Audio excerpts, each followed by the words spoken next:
We already found a buyer. That's what my son said. No hello, no checking in, just straight to the point, like I was a spreadsheet cell to be cleared. It had been 13 days since I buried Eleanor, my wife. 42 years of partnership reduced to a plot of earth and a polished stone. I stood in the kitchen, staring into a mug of cold coffee. Steam had long stopped rising. I hadn't taken a sip.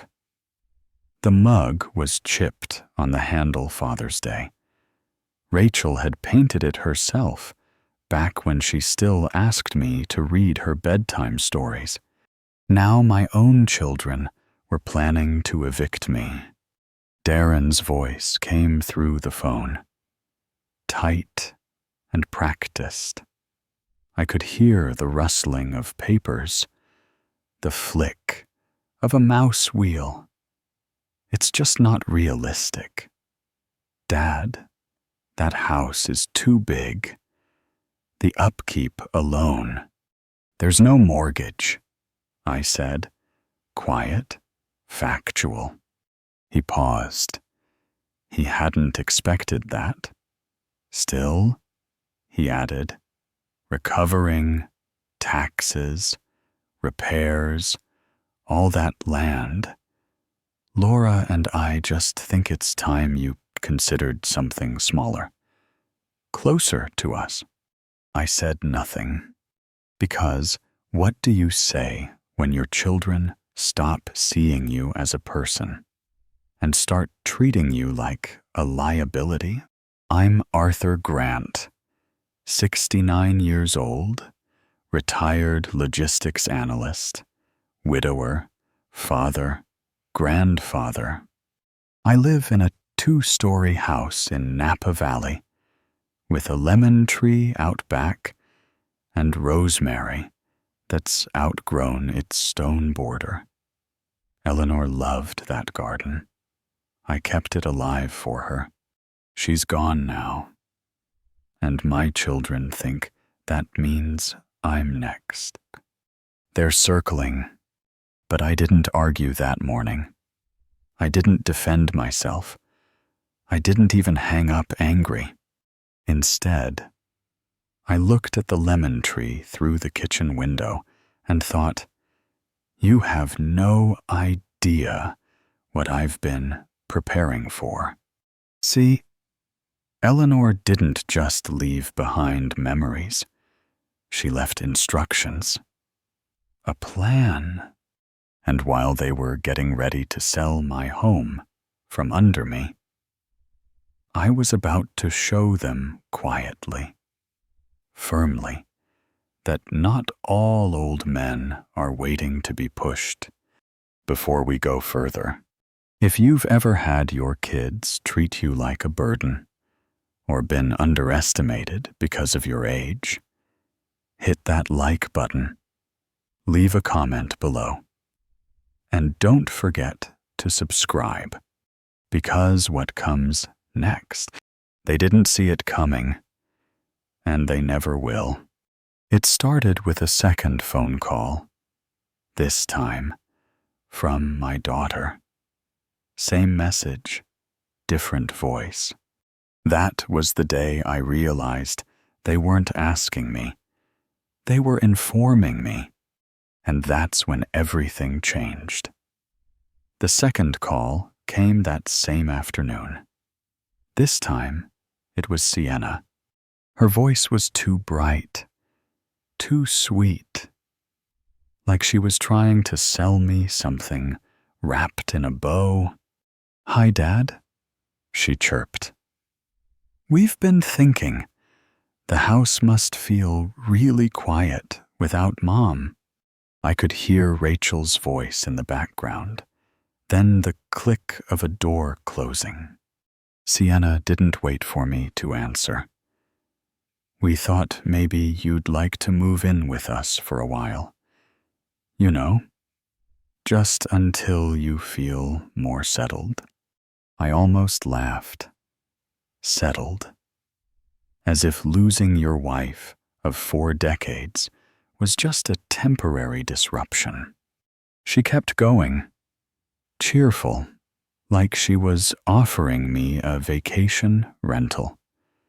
We finished the basement last year, full bath, separate entrance. Darren says we could add a kitchenette. It would be perfect. You'd have your own space. It's safe, convenient, perfect, I repeated, flatly. Then came the part she'd been rehearsing. And the money from the house, she added, could really help. We could cover some of Rachel's college costs, help Darren with the condo down payment. It's all family. Dad. Win-win. Win-win. It sounded so neat, so clinical. Like I was a ledger entry being reassigned. I asked quietly, "When was the last time you called me just to talk? Not about money, just me." Silence. Then she said, "That's not fair." "No," I said. "What's not fair is planning to sell someone's life out from under them before the funeral flowers have faded." There was nothing left to say. I hung up. After that, the house didn't feel like mourning anymore. It felt like a battlefield. Not loud, not violent, just watched. Every framed photo on the wall, every dish in the cupboard, every tick of the old kitchen clock reminded me of who built this place and who didn't. I wandered into Eleanor's study later that day, drawn by something I couldn't name. The room smelled like lemon oil and the soft floral perfume she used to wear. Her reading glasses still sat on the desk, folded over a half-finished book, and in the bottom drawer, stiff from years of swelling in the summer heat. I found it. A pale blue folder. It wasn't labeled, just a yellow sticky note on top in her handwriting. Neat. Block letters. If you're reading this, you need to know what's inside. I sat down in her chair. The leather was worn smooth where her elbows used to rest. My heart beat slow but steady, because I suddenly knew something Darren and Sienna didn't. Eleanor had been planning, too. I didn't open the folder right away. I let it sit there on the desk. A quiet kind of power, but when I finally did, what I found inside changed everything. Inside the blue folder were papers Eleanor had tucked away, like chess pieces she'd been saving for the right moment. At the top, bank statements. Not ours. Hers. Accounts I'd never seen. In her name only. Modest balances. $8, $400 here, $1,200 there. Enough to raise eyebrows. Not enough to trigger alarms. Then, underneath, a deed. A property in Portugal. Algarve. Bought 10 years ago. Her name on it, not mine. There was a note from a Lisbon law firm. The villa had appreciated in value. They'd offered to manage a rental agreement. She'd written in the margins, in pencil, "Not yet. Keep private." Private. I sat back in the chair, my mouth dry. Eleanor didn't forget things. If she hadn't told me, it wasn't by accident. It was by design. Beneath the deed was a letter, dated 2 years ago.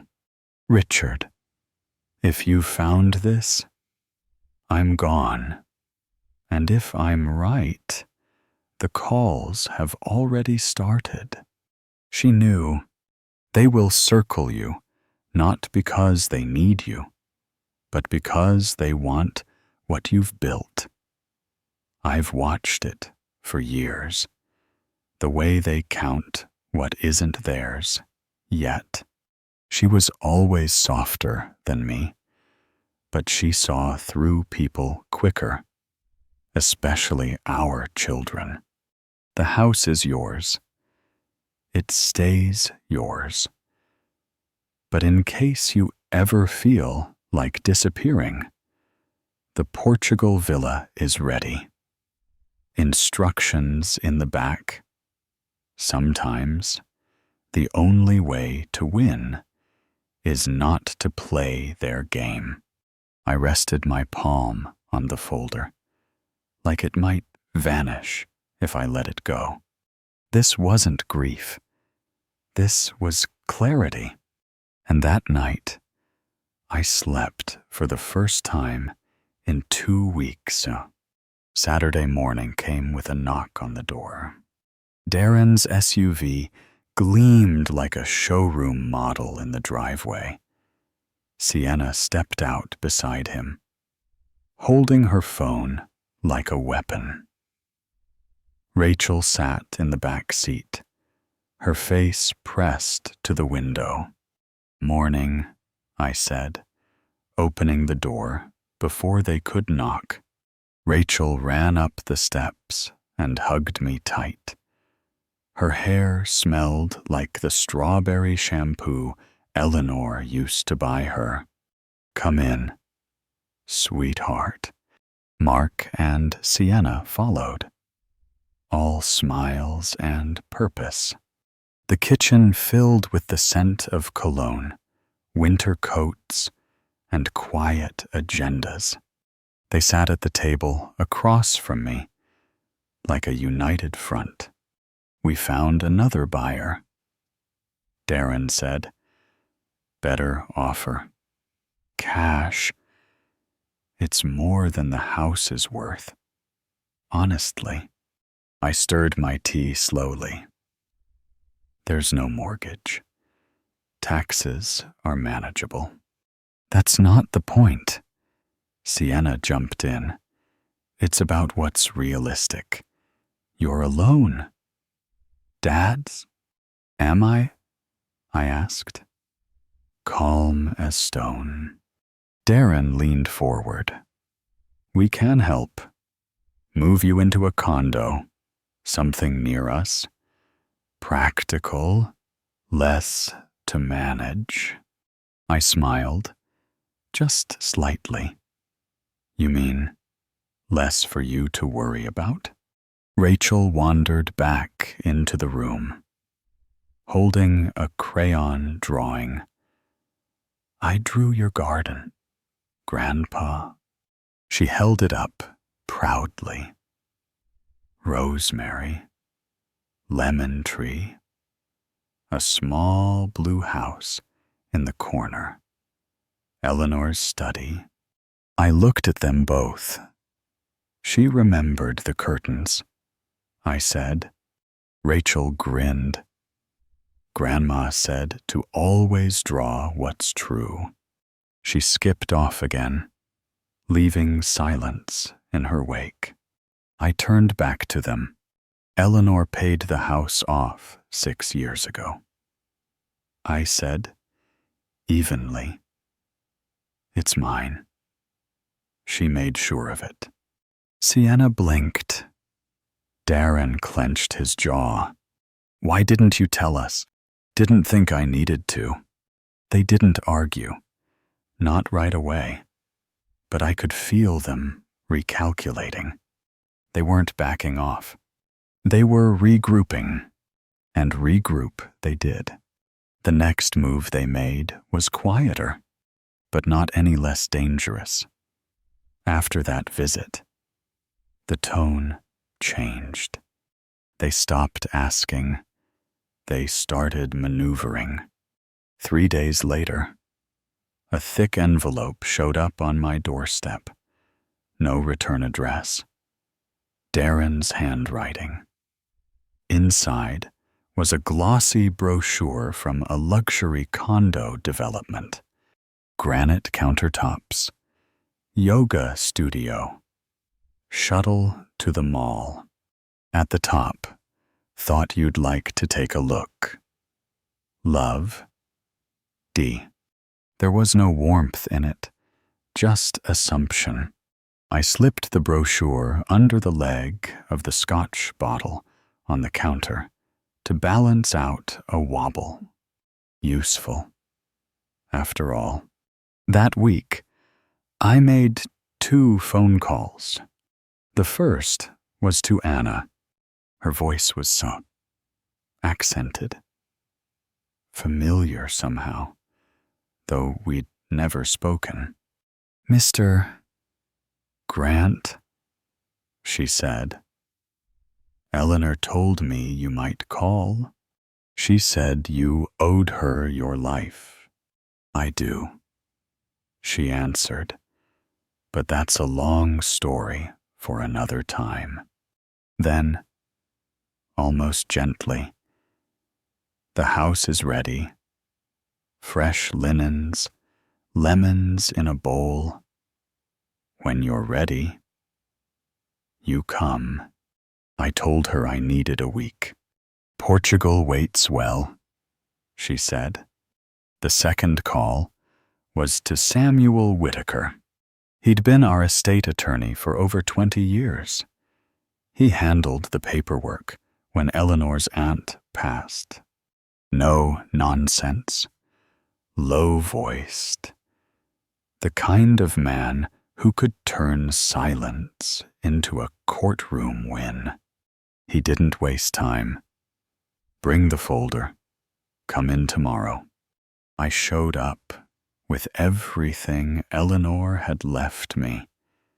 The deed, the letter, the Lisbon papers. He read through them in silence, then nodded. Your wife was meticulous. Everything's clean. He tapped the deed. Your sole owner. If your son promised a buyer something, he was selling air. Then he looked at me. Have they tried anything? Aggressive. I told him about the buyer, the letter, the condo push. Samuel didn't flinch. He handed me 2 documents. One was a cease and desist. Anyone trying to act on my behalf would receive it, certified and on record. The second was a declaration I had authorized no one to speak for me. Any claim otherwise was fraudulent. They can't force you. Arthur, they have no legal standing, but entitlement. That's a different kind of pressure. I nodded. Then let's give them pressure. They understand. Paper. That night, I drank my coffee hot. I wrote 2 columns on a legal pad. What they know, what they don't. Then I added a third. What I want them to think. This wasn't revenge. This was repositioning. You don't fight with shouting when silence holds more weight. You let them underestimate you, and then you move the board. By the end of that week, The first certified letters were in their hands, and for the first time, they realized I wasn't just grieving. I was preparing. The first green check mark appeared on my phone Monday morning. Certified delivery, confirmed Hawthorne Realty. 2 hours later, another buyer's agent. Then the county recorder. It was like watching dominoes fall, one by one, with the satisfaction of knowing who lined them up. That afternoon, my phone rang. Unknown number. I let it go to voicemail. Mr. Grant, the voice began. This is Greg from Hawthorne Realty. There seems to be some confusion, your son indicated. That was all I needed to hear. I called him back after lunch, set my phone on speaker, and hit record. Mr. Hawthorne, I said evenly. There is no confusion. I own my home. Any further contact regarding its sale must go through my attorney. You have his address. Don't come to my door again. Don't contact my children about my property. He stammered through a polite response. I didn't listen to the words. It wasn't about what he said. It was about what I'd made clear. The next morning, I opened the Lisbon envelope. Inside was confirmation Eleanor's villa now recognized me as sole heir. A key was taped to the bottom corner. There was also a short note. If you're holding this, you are not lost. You are choosing. That sentence did something to me. I folded the letter carefully and locked it in the new safe I'd bought. I made 3 copies of the deed and stored them in separate places. Not paranoid, prepared. By Wednesday, I had one last move to make. I called Rodriguez and Sons Moving. A man answered. Voice gravelly but warm. You need estate clearance, he asked. No, I said. Correction. He laughed once, low and understanding. I'll bring 2 men. You want them to sign? Yes, and take photos.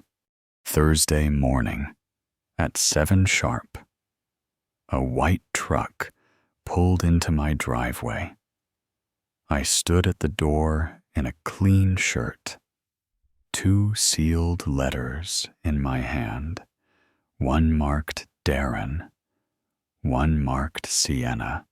Inside the boxes, their childhood, Darren's baseball cards, the tie I gave him at graduation, the letter I wrote him at 18, Sienna's piano books, her 7th grade essay about becoming someone who brings things to the table, memories they had forgotten.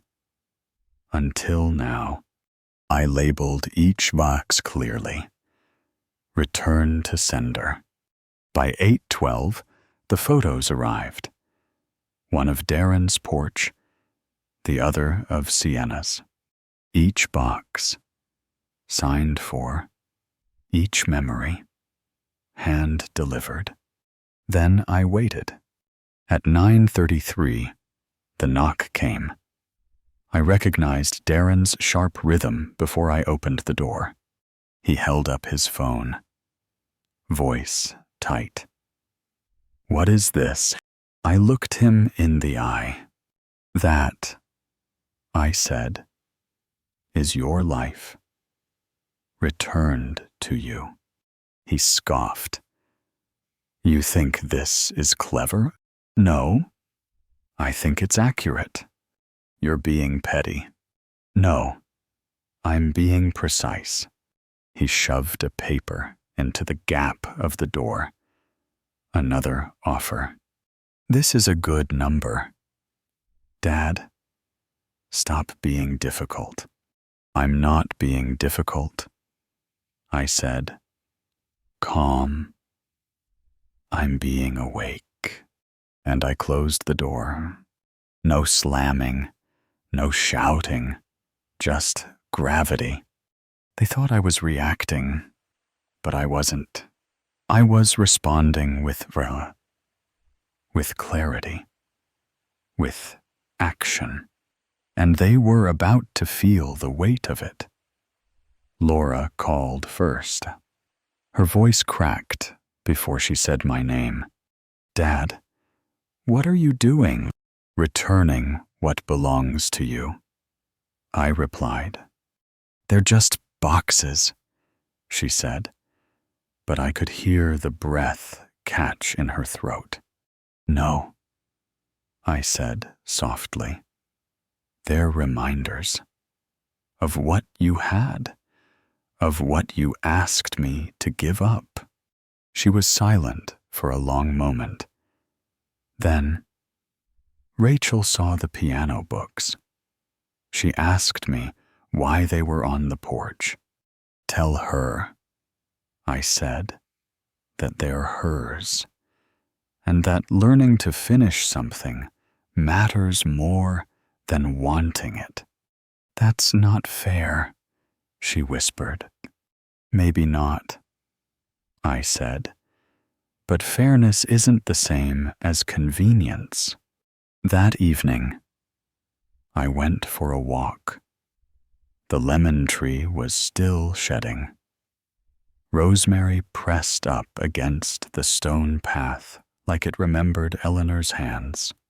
The house felt different, not empty, just honest. I stood in the hallway and touched the wall where we'd marked the kids' heights. Sienna, 6 years old. In permanent marker. Darren, 7 and defiant, had added his own half-inch.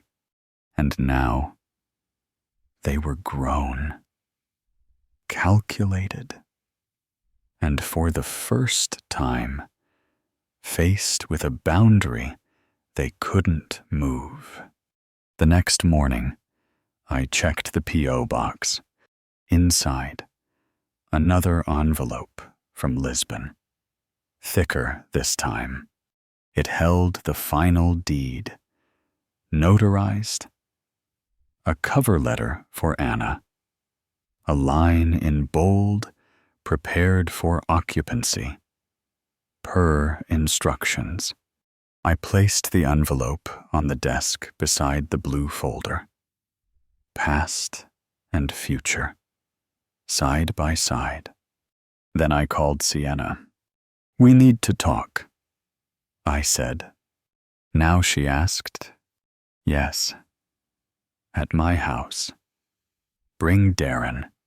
They arrived late. No Rachel this time. Their steps were heavy on the porch. No greetings, just tension. We're worried, Darren said. You're cornering yourself. Dad, Sienna added, no one wants to go to court. I don't either, I said. But I'm ready to. Then I slid a document across the table. A formal notice from Samuel. Cease and desist.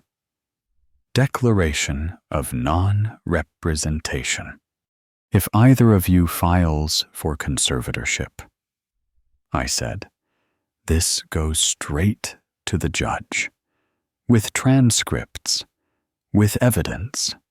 You recorded us, Darren asked. I preserved what needed to be remembered.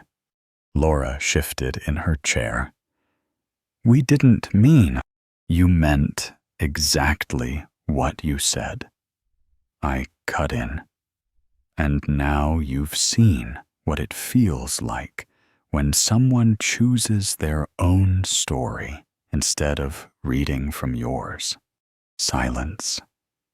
Heavy and real. They left quickly. Darren didn't look back. Sienna did.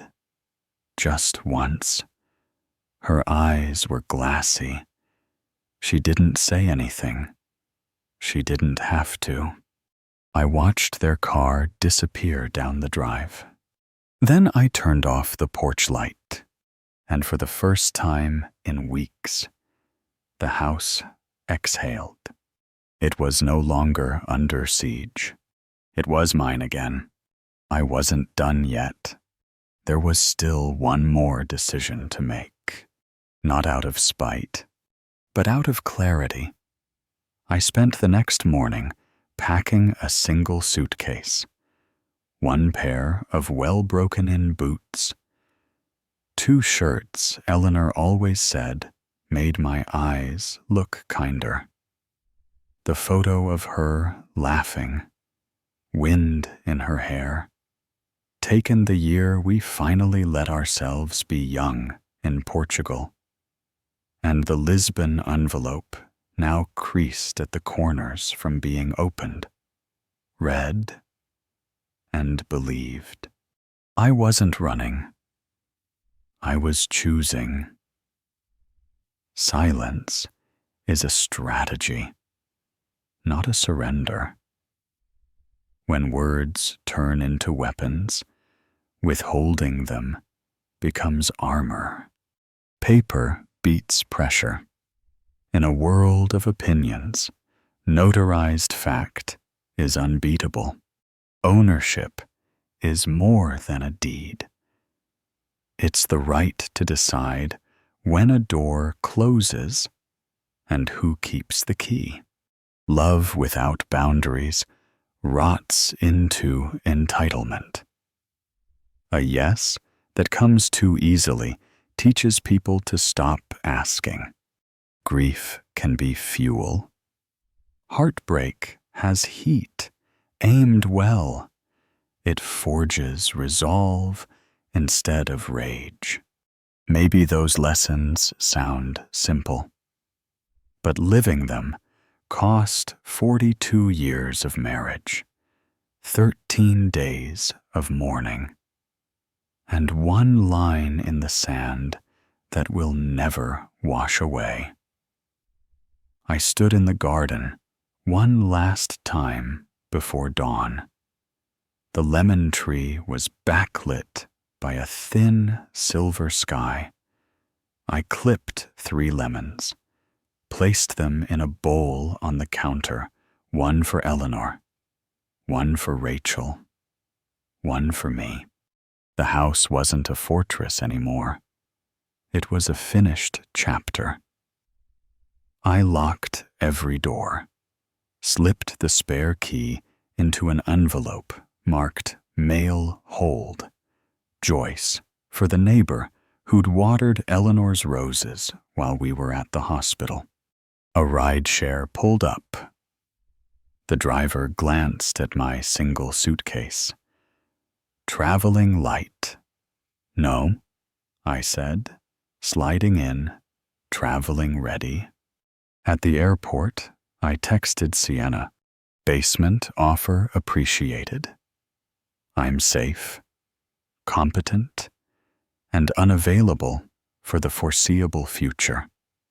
Pie on Sundays when you're ready to talk about something other than square footage.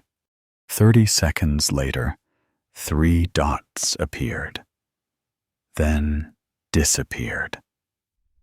That was enough. She'd heard me. Darren never replied to the certified letters. Denial can buy time, but not change the date on a deed. Rachel sent a simple 3 emoji.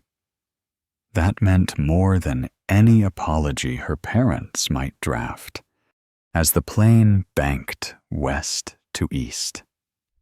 I opened Eleanor's letter one final time. Under her signature, she'd written a postscript I hadn't noticed. Build something new. And teach Rachel how to keep what matters. I closed my eyes and pictured a white villa, blue shutters, lemons in a bowl waiting, patient, like Portugal itself. Maybe you're not fighting over a house. Maybe your battle is a job that undervalues you, a friend who oversteps, or a voice in your head that says you're too old to start over. Remember, boundaries are stories. We write about ourselves, stories that only gain power when we insist on the final edit.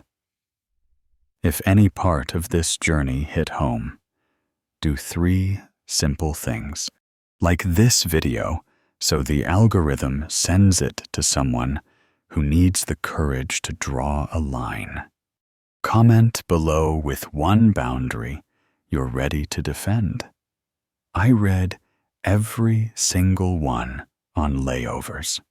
Subscribe and ring the bell. Next time we talk, it might be from a sun-washed terrace overlooking the Atlantic, where I'll show you how lemons and second chances taste when nobody's counting your spoons. I'm Arthur Grant. I'm 69, fully alive, and just beginning Act 2. See you on Sunday. There will be pie.